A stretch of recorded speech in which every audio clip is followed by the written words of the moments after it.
School will be no more, closed for the remainder of the year. Remember, there was only 2 more days left in the school year for these young elementary school students.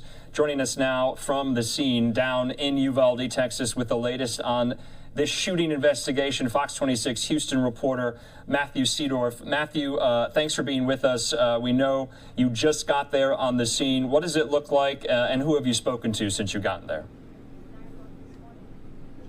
Well, Andrew, you can definitely get the sense of the community just within minutes. You can tell how heartbroken they are. You can still see law enforcement here tonight, just combing through everything and still investigating, making sure the school scene is still closed off. But just unspeakable evil.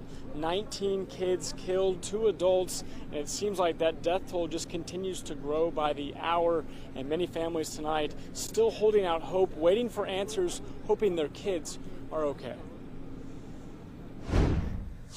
Students and teachers in Uvalde, Texas, reuniting with loved ones after one of the deadliest school shootings in U.S. history. It's been hours of devastation just waiting, and there's no answers. Parents hoping and praying their missing children are alive. A gunman going classroom to classroom at Robb Elementary, shooting and killing at least 20 people, most of the victims young, 2nd, 3rd, and 4th grade kids. The crime scene is still being worked on.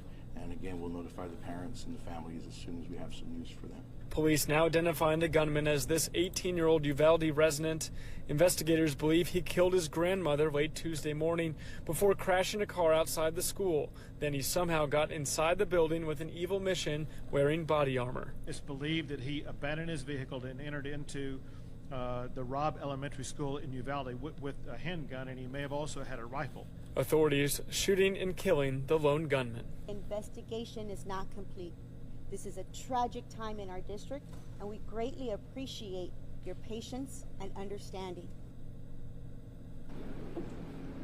So right now, authorities are just trying to figure out what everyone is wondering. Why did this happen here today in Uvalde, Texas? Matthew, I'm being joined by Daytona Everett in the newsroom. My question, though, set the scene for us at this hour. What are you looking at behind you? Are you near the reunification center? Can you kind of see some of these families who are still waiting for answers? Yeah, so that center is only about a mile or so, maybe even less from where we are right now. We're actually at the elementary school. It's still roped off tonight. You can see law enforcement behind me, occasionally walking through the camera footage, probably just making sure that the scene is secure and just trying to find out any new details or any new clues as to what happened. Again, we're about a mile from the Unification Center, and there are still families there tonight waiting for answers as to what happened to their loved ones. Just devastating. Yeah, Matthew, a lot of families with a lot of questions. We're seeing many of these photos being released of students that have not yet been reunified with their families here. We also have a lot of questions, as do a lot of media members. I would assume they're with being on the scene and with law enforcement authorities still being there. Have they given you any indication there's going to be another update, another press conference, or is it pretty tight-lipped? Well, we're actually speaking with DPS troopers on the side, but we don't know exactly if we can expect any press conferences tonight. I'm sure we'll hear new updates tomorrow. But right now, we're just trying to figure out why this shooter tried to act so evilly here today.